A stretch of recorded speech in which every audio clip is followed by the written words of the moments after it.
දෙමළ තුන්වෙනි ශ්‍රේණියේ පාඨමාලා 54 Tamil grade 3 lesson 54 Tamil மூன்றாந்தர பாடங்கள் 54வது පාඩම්.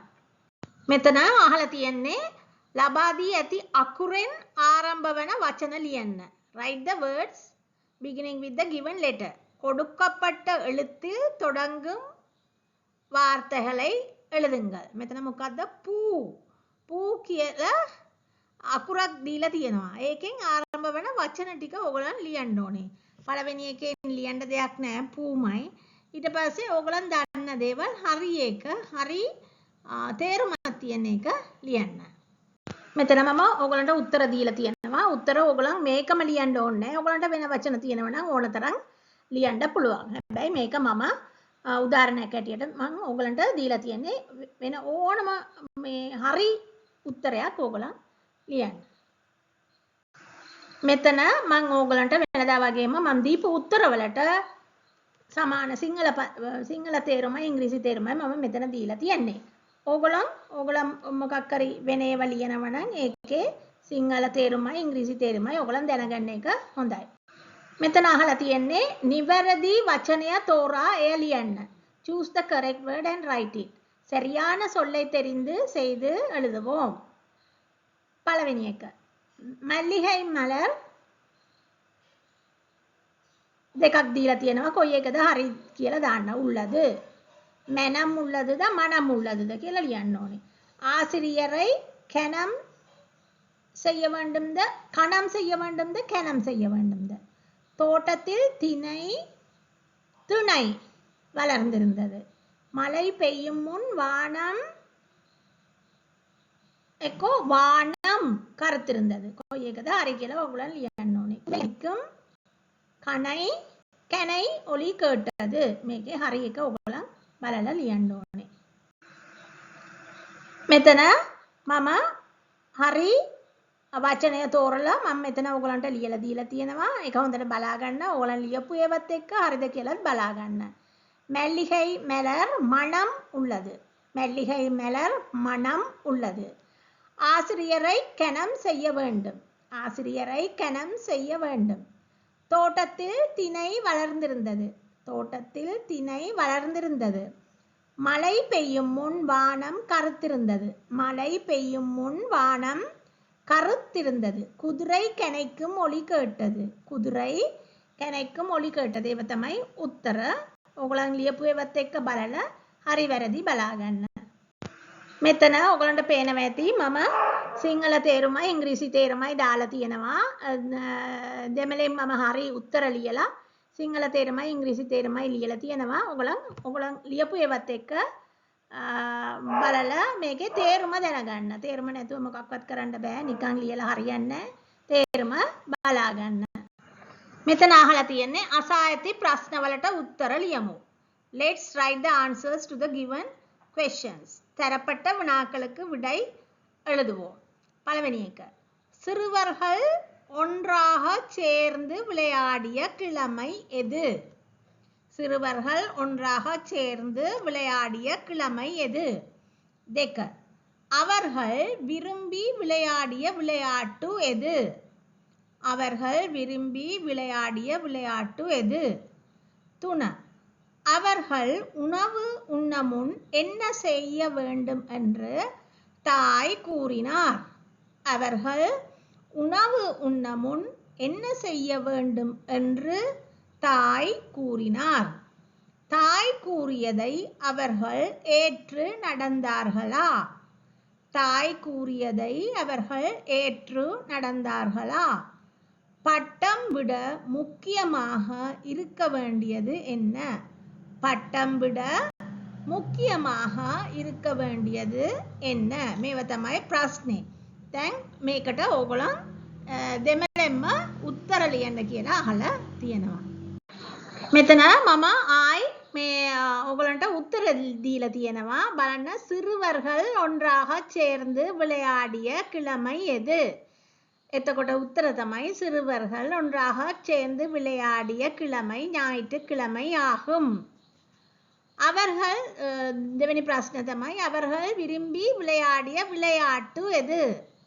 එතකොට ඒවට උත්තර அவர்கள் விரும்பி விளையாடிய விளையாட்டு கால்பந்து ஆகும். துன்வெனி பிரශ්නේ அவர்கள் உணவு உண்ண முன் என்ன செய்ய வேண்டும் என்று தாய் கூறினார். ඒකට උත්තර තමයි அவர்கள் உணவு உண்ண முன் கை கழுவ வேண்டும் என்று தாய் கூறினார். හතරවෙනි ප්‍රශ්න තමයි தாய் கூறியதை அவர்கள் ஏற்று நடந்தார்களா? එතකොට උත්තර තමයි தாய் கூறியதை அவர்கள் ஏற்று நடந்தனர். හරි நடந்தார்கள் හරි දෙකම එකයි. පහ பட்டம் விட முக்கியமாக இருக்க வேண்டியது என்ன? ඒකට උත්තරයක් තමයි பட்டம் விட முக்கியமாக இருக்க வேண்டியது කාට්ටු ஆகும்.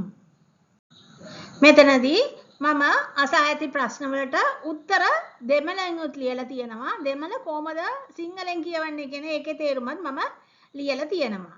ඒ කියන්නේ පළවෙනි මේ ප්‍රශ්න තමයි ප්‍රශ්නට උත්තර තමයි சிறுவர்கள் ஒன்றாக சேர்ந்து விளையாடிய கிழமை ஞாயிற்றுக்கிழமை ஆகும். පිරිමි ළමුන් එක්වී ක්‍රීඩා කළ දවස ඉරිදාය. දෙවැනි ප්‍රශ්නට උත්තර තමයි அவர்கள் விரும்பி விளையாடிய விளையாட்டு கால்பந்து ஆகும். அவர்கள் விரும்பி விளையாடிய விளையாட்டு கால்பந்து ஆகும். ඒ කියන්නේ ඔවුන්ගේ ප්‍රියතම ක්‍රීඩාව වූයේ පාපන්දු ක්‍රීඩාවය. තුන්වෙනි එකට උත්තර තමයි அவர்கள் உணவு உண்ண முன் கை கழுவ வேண்டும் என்று தாய் கூறினார். அவர்கள் உணவு உண்ண முன் கை கழுவ வேண்டும் என்று தாய் கூறினார். කෑමට පෙර දෙයත් සෝදන ලෙස අම්මා කීවාය. தாய் கூறியதை அவர்கள் ஏற்று நடந்தனர். අම්මා කී පිළිවෙල ළමුන් අනුගමනය කළෝය. தாய் கூறியதை அவர்கள் ஏற்று நடந்தனர். ඒ කියන්නේ අම්මා කී පිළිවෙල ළමුන් අනුගමනය කළෝය. ඊළඟ පස්වෙනි ප්‍රශ්නයට උත්තර තමයි பட்டம் விட முக்கியமாக இருக்க வேண்டியது කාට්ටු ஆகும். සරුංගලය ඉහළට යැවීමට සුළඟ අවශ්‍ය වෙයි. සරුංගලය ඉහළට යැවීමට සුළඟ අවශ්‍ය වෙයි. මේව තමයි ඔයගලන්ට තේරුමයි උත්තරයි මම දීලා තියෙනවා. මෙතනදිත් මම දීලා තියෙන උත්තරට ප්‍රශ්න අහලා තියෙනවා. ප්‍රශ්න වලට උත්තර වලට මම උත්තර වලට ඉංග්‍රීසි තේරුම මෙතන කියලා තියෙනවා. ඒ කියන්නේ சிறுவர்கள் ஒன்றாக சேர்ந்து விளையாடிய கிழமை ஞாயிற்றுக்கிழமை ஆகும். Sunday was the day when the boys played together. Sunday was the day when the boys played together. දෙක அவர்கள் விரும்பி விளையாடிய விளையாட்டு கால்பந்து ஆகும். Their favorite game is football. Their favorite game is football. துண அவர்கள் உணவு உண்ண முன் கை கழுவ வேண்டும் என்று தாய் கூறினார். Mother said to wash hands before eating. Mother said to wash hands before eating. தாய் கூறியதை அவர்கள் ஏற்று நடந்தனர். The children followed what the mother said. The children followed what the mother said. பட்டம் விட முக்கியமாக இருக்க வேண்டியது காற்று ஆகும். Wind is needed to fly the kite. Wind is needed to fly the kite. ඉතින් මේව තමයි මේකේ උත්තර ටික. ඉංග්‍රීසි උත්තරත් ලියලා තියෙනවා. තේරුම සිංහල තේරුම ඉංග්‍රීසි තේරුම දෙකම කියලා දීලා තියෙනවා. මේව පාඩම් කරගන්න. මේක දැන් ඕගොල්ලන් දන්නවා ඇති. මේකෙන් අහලා තියෙන්නේ வெற்றிடத்தில் பொருத்தமான எழுத்தை எழுதவும். வெற்றிடத்தில் பொருத்தமான எழுத்தை எழுதவும். ඒ කියන්නේ හිස් තැනට සුදුසු අකුර යොදන්න. Fill in the appropriate letter in the blank කියලා අහලා තියෙන්නේ. ඕගොල්ලන් පුළුවන් තරම් හරි ලියන්න. මම උත්තර දීලා තියෙනවා. ඒ උත්තර පස්සේ මේක මුලින් ඕගොල්ලන් ලියන්න. ලියලා උත්තර ලියලා ඉවරුනේ පස්සේ මම දීපු උත්තරත් එක්ක හරිද වැරදිද කියලා පස්සේ බලා ගන්න. මේකේ දැන් මම උත්තර දීලා තියෙනවා. පළවෙනි එක තමයි ඉළමයි. ඉළමයි. කරුප්පු. කරුප්පු. තුන්වෙනි එක මිරුහම්. මිරුහම්.